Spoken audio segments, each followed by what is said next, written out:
On va aborder la matière du parlementarisme rationalisé sous 4 régimes différents. Le premier est le système allemand duquel on s'est inspiré, puis le système des entités fédérées, puis le système fédéral, et finalement le système des pouvoirs locaux, du Parlement des communes. Donc on s'est inspiré du système fédéral allemand, où comme vous le savez, on a un chancelier fédéral qui compose à lui seul le gouvernement, qui est seul responsable devant l'Assemblée, comme énoncé par les articles 63-65 de la loi fondamentale allemande, qui donc joue un rôle extrêmement prééminent, bien plus important que celui du Premier ministre en Belgique, ou des présidents, ou des ministres-présidents des entités fédérées. Alors, leur article 67 plutôt, prévoit la motion de méfiance qui doit être constructive, sinon elle est irrecevable dans leur système. Donc effectivement, le Bundestag, il peut faire une motion de méfiance, mais il doit proposer le successeur. Autrement, elle est recevable. Et donc s'il le fait, le gouvernement est contraint de démissionner et est remplacé par le nouveau gouvernement proposé. Sinon, l'article 68, lui, prévoit la motion de méfiance, qui elle aussi doit être constructive, parce que, enfin, ce qui se passe, c'est que si le chancelier demande la confiance, ne l'obtient pas, il s'ouvre un délai de 21 jours, dans lequel il peut demander au président la dissolution du Bundestag. Mais de même, le Bundestag peut proposer pendant ce délai, il peut proposer en successeur au Premier ministre, au chancelier, désolé, au chancelier, et s'il arrive à le faire, dans ce cas, évidemment, le chancelier ne peut plus obtenir la dissolution en demandant au président. Et on a encore l'article 81 de la loi fondamentale qui prévoit la procédure d'urgence législative, ce qui permet à un gouvernement minoritaire, en cas d'échec de confiance, s'il a l'appui du Bundesrat ainsi que du président, il peut continuer à régner, à gouverner. Alors, on voit qu'il y a quand même un certain abus, enfin dépendant du côté de quel on se pose, possible du système. Effectivement, le chancelier peut demander la confiance et il peut demander alors à son parti, qui fait partie de la majorité évidemment, de saboter le vote si on veut et de retirer sa confiance de manière expresse pour provoquer la dissolution des chambres. Ça a été fait à 2 reprises, et dans la deuxième reprise, c'était avec Schröder, qui n'était plus extrêmement populaire, les écolos ont fait un recours en annulation devant le tribunal constitutionnel fédéral, qui a rejeté l'annulation. Et donc voilà, c'est simplement qu'on considère que on essaye de figer, de rendre le système stable, mais il ne peut pas être totalement stable non plus. Il faut encore, bien sûr, c'est tout à fait légitime, des moyens de renverser le pouvoir politique. Et donc, on passe au système des entités fédérées en Belgique, qui ont été instaurées en 80 avec la loi 888, la loi spéciale 888. On le retrouve dans ces articles 71 et 72.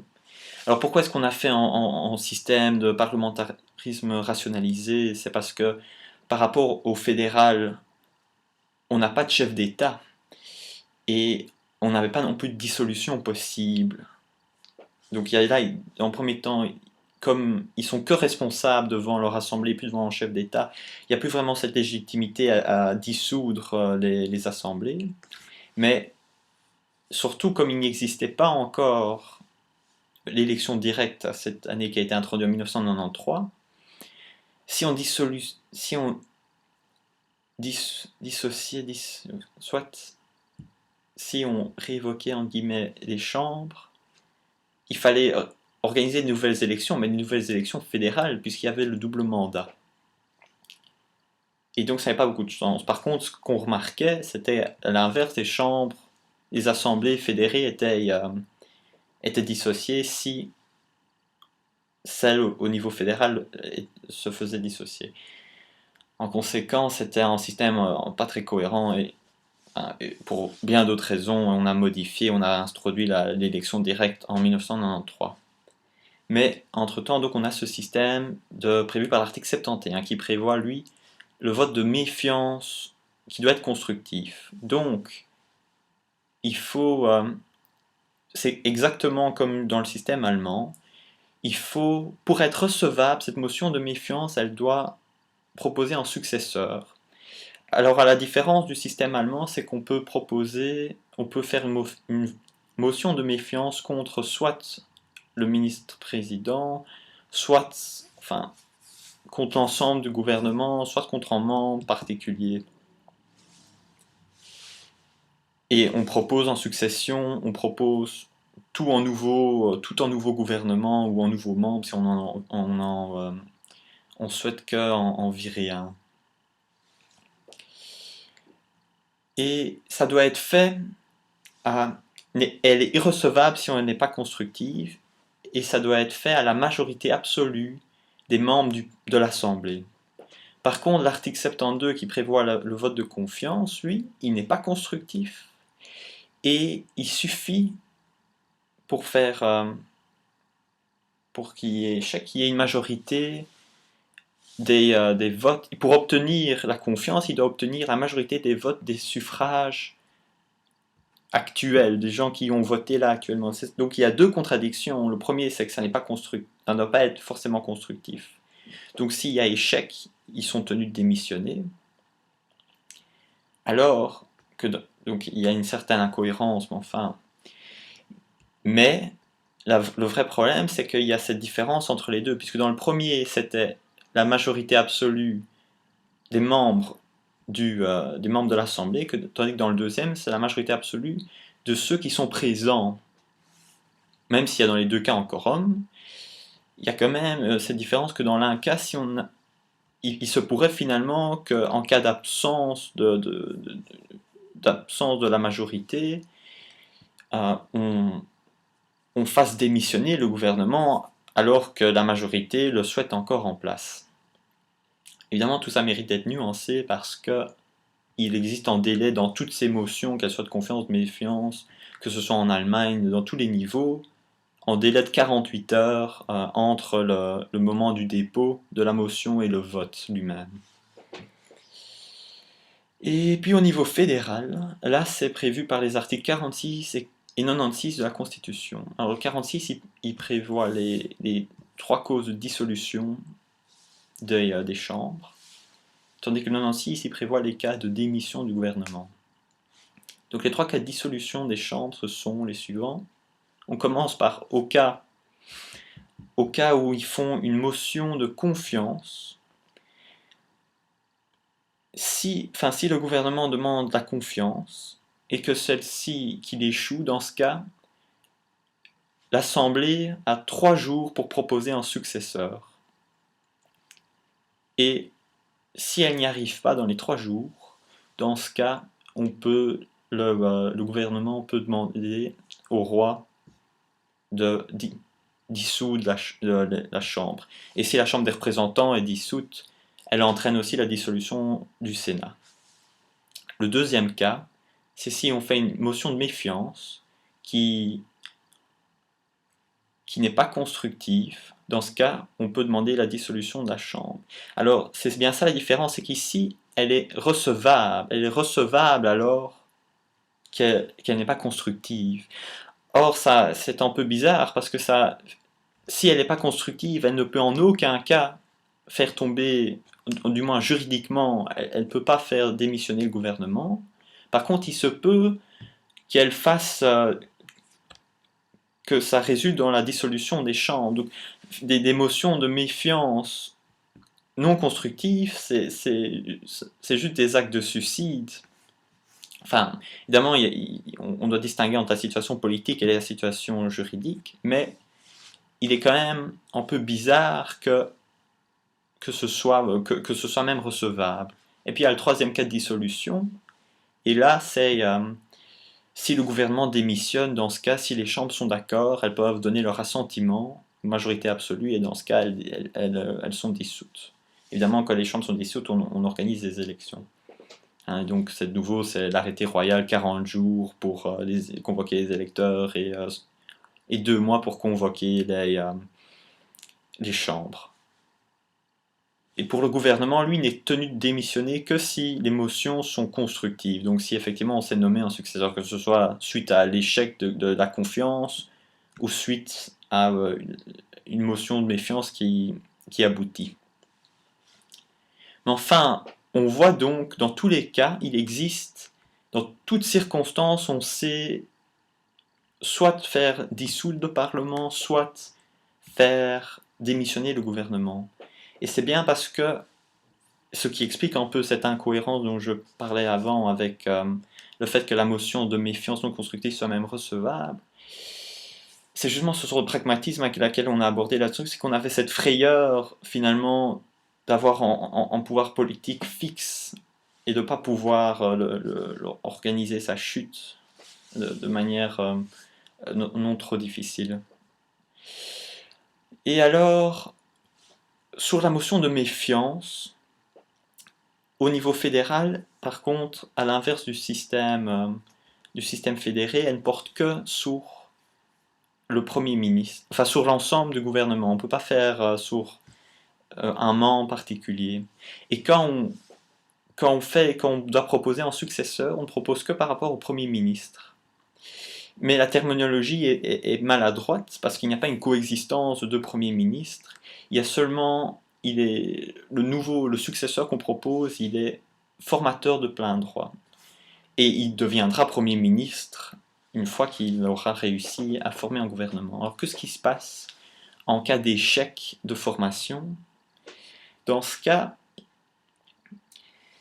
en réalité, il faut considérer que cette motion n'a pas été constructive alors.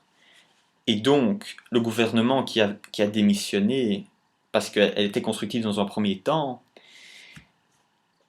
il a démissionné, mais il n'est plus vraiment tenu de démissionner. Donc, soit on peut faire un peu comme avec les élections, que le roi n'aurait pas accepté la démission et donc voilà, ils n'ont juste jamais démissionné, ou alors il peut les réinstaurer, renommer le cabinet existant, ou soit on pourrait demander la dissolution des chambres. Et puis il y a la motion de confiance, et ici c'est important, il n'y a pas cette contradiction qui existait au niveau des entités fédérées, au niveau fédéral, parce que dans les deux cas, que ce soit pour la motion de méfiance ou la motion de confiance, il faut la majorité absolue des membres du Parlement et pas seulement des membres présents. Mais le problème, c'est que voilà, il n'y a que 3 jours pour proposer un successeur. Or, évidemment, ça n'est pas du tout suffisant en principe. Et puis, il y a encore une dernière question qui se pose, c'est le fait que, quand bien même, donc, ils ne seraient pas tenus de démissionner si ça n'est pas constructif, juridiquement, ils ne sont pas tenus de démissionner, c'est vrai. Politiquement, c'est une autre chose. Si leur politique échoue, parce que c'est bien ça, le Parlement leur refuse, fait une sorte de motion, si on veut, sur un vote très important, il est difficile comment vont-ils continuer à gouverner, même s'ils ne sont pas juridiquement tenus. Il y a tout de même une crise existante. Alors, quelle est donc l'efficacité de ces normes aux entités au niveau fédéral fédéré, mais fédéral plus important? Il y a déjà bien longtemps, on se posait déjà la question, est-ce que cette responsabilité ministérielle, ça n'est pas une pure fiction juridique? C'était bien la position de François Perrin qui défendait dans son étude. Et on voit effectivement qu'en Belgique, on n'a eu que 2 cas où on a eu une motion de méfiance, des motions de méfiance par rapport à l'ensemble. C'était par rapport à la question royale avec le gouvernement Van Acker, et aussi avec le gouvernement Martens en 1980. Mais dans les 2 cas, ce qu'il faut noter, c'est qu'on avait encore une majorité qui était capable de gouverner, qui n'aurait pas qui n'auraient pas tombé en fait avec le système du parlementarisme rationalisé, mais on n'avait plus une majorité des 2 tiers qui leur permettait de faire les réformes qu'ils souhaitaient faire. Que donc, toutes ces mesures de parlementarisme rationalisé, ou semi-rationalisé comme il l'appelle Attendal au niveau fédéral, auraient été inutiles, n'auraient servi à rien. Alors, il faut aussi parler du fait qu'on a connu toute une évolution de la manière dont on envisage la responsabilité ministérielle. Que ça ne passe pas par des motions de méfiance et de confiance, mais que ça passe bien plus par une explication et une justification de la politique gouvernementale aux assemblées. Et qu'entre-temps, on est en système de responsabilité implicite, c'est-à-dire que si les gouvernements pensent ne plus avoir la confiance ou pensent qu'il y a des problèmes, automatiquement ils démissionnent de manière spontanée et que tous ces mécanismes n'empêchent pas ces démissions spontanées. Donc finalement ça n'est pas efficace. Non seulement c'est peu cohérent, nos systèmes, il y a tous des problèmes, mais ça n'est juste pas efficace et ça ne correspond pas à la réalité belge qui est en système de tension communautaire et de conflit, où en réalité il n'y a pas de stabilité, et c'est simplement dû à la nature de nos institutions et de notre régime politique. Maintenant, on passe au système local, au système communal. Alors, il faut commencer par dire qu'en 2005, on avait modifié le mode de nomination du bourgmestre. Effectivement, celui-ci devient bourgmestre celui qui a obtenu le plus de votes préférence du parti le politique le plus important de la majorité communale. Mais on a nuancé toutes ces normes en 2007 suite à des affaires à Charleroi, parce qu'on a effectivement nommé comme bourgmestre Viseur, quelqu'un du CDH, alors qu'il n'aurait jamais pu normalement, si on avait respecté ces règles-là, devenir le bourgmestre. Et on a effectivement rajouté que c'est parce qu'il y avait tous des problèmes de légitimité, de corruption et tout ça à Charleroi, et que finalement on s'est dit il vaut mieux pas respecter le droit tout simplement que de laisser, que d'accepter cela. Puisque les autres n'avaient plus aucune légitimité à régner. Et alors ce qu'on a dit, c'est que si tout le collège d'Échevin démissionne, il peut lui-même nommer librement son bourgmestre. C'est ça ce qu'on a prévu. Alors, parallèlement à ça, on a prévu un système de motion de confiance, de méfiance plutôt constructive, mais qui doit respecter toute une série de conditions. Donc, il doit être, les 18 premiers mois qui suivent l'élection, on ne peut pas faire de motion de méfiance. Si on fait une motion de méfiance, dans ce cas, pendant 1 an, on ne peut plus en faire. Et puis aussi, on ne peut plus faire de motion de méfiance après le 30 juin qui précède les élections communales. Outre ça, il faut que la motion de méfiance soit constructive. Elle peut être adressée soit à l'ensemble, l'ensemble du collège, soit à un membre. Le membre concerné ou l'ensemble ont le droit de se faire entendre personnellement. C'est le conseil communal qui apprécie souverainement les raisons derrière sa méfiance. Et il faut que ce soit signé par la majorité de chaque groupe politique qui forme la majorité communale. Et donc si on respecte toutes ces règles, on peut faire des motions de méfiance qui forcent à démissionner en échevin ou en bourgmestre. Et ces mesures-ci, contrairement aux autres, elles ont immédiatement été mises en œuvre. Et on a 2 cas, on a l'affaire Brinard et l'affaire Van Bergen. Dans les 2 cas, on donc un à Louvain, pas à Louvain, à la Louvière, et l'autre à Charleroi.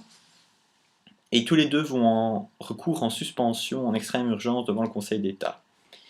Alors, on pouvait voir l'affaire sous deux optiques. Soit c'était une question de droit constitutionnel, donc l'optique de droit constitutionnel, de droit parlementaire, et on considérait que c'était un acte politique, et de ce fait qui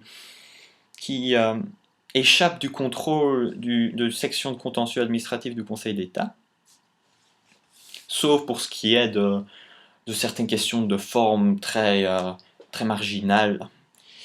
Et l'autre vision, c'était de considérer que c'est un acte administratif, et en conséquent qu'il doit respecter le principe d'audi alternam partem ainsi que la motivation formelle.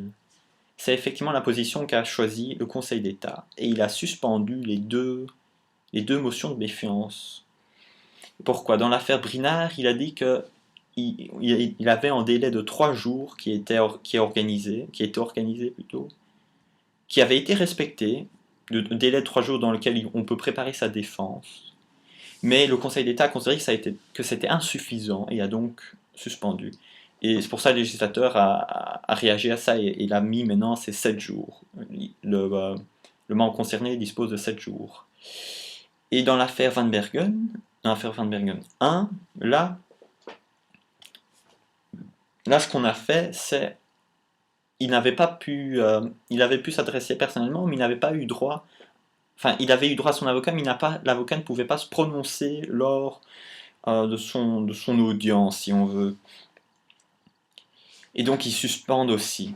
Mais le législateur y répond, et il dit non. De 1, c'est là qu'il a rajouté certaines des règles qu'on a vues avant, des conditions, qu'ils apprécient souverainement, le conseil communal apprécie souverainement les motivations de ces actes, ainsi qu'ils ont le droit de se faire entendre, mais personnellement. Donc pas d'avocat, juste personnellement.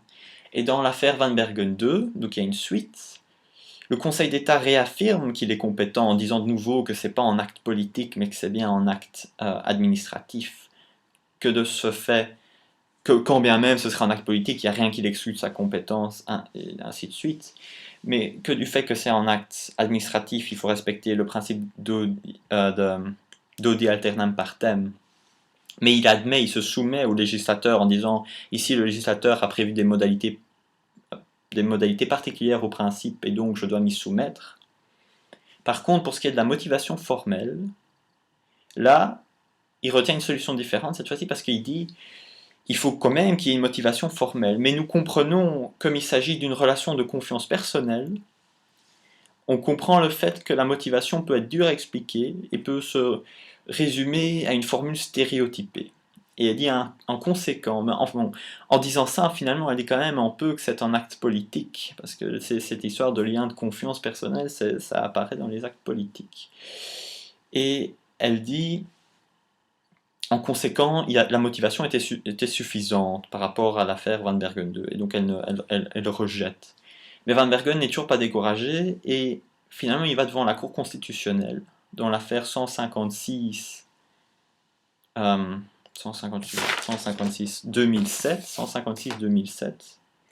Oui, j'ai écrit 2007, je ne suis pas tout à fait sûr, parce qu'il y a une faute dans le précis, il est marqué 1967. Enfin, je pensais que c'était 2007, puisque les autres c'était 2006, je me suis dit que ce serait 2007 ici. Il faudrait que je vérifie. Et la Cour constitutionnelle, c'est le moyen en annulation donc il veut annuler le code de la démocratie régionale, ou enfin la démocratie locale, qui prévoit ces mesures de motion de méfiance. Et il se fonde sur deux moyens. Il dit dans un premier temps, il prévoit pas une motivation formelle, une exigence, une motivation formelle. Dans un deuxième temps, j'ai pas droit en avocat pendant les séances.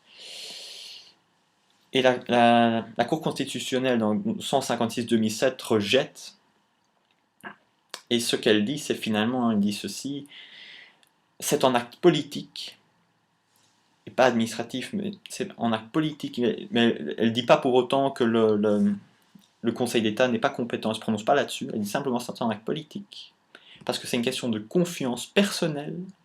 Ça n'a donc rien à voir avec du droit ou des avocats et tout ça. Il n'y a pas besoin d'un avocat, c'est juste une question de confiance personnelle. Et c'est pour ça que on peut, qu'on peut avoir en régime dérogatoire, si on veut, au droit commun.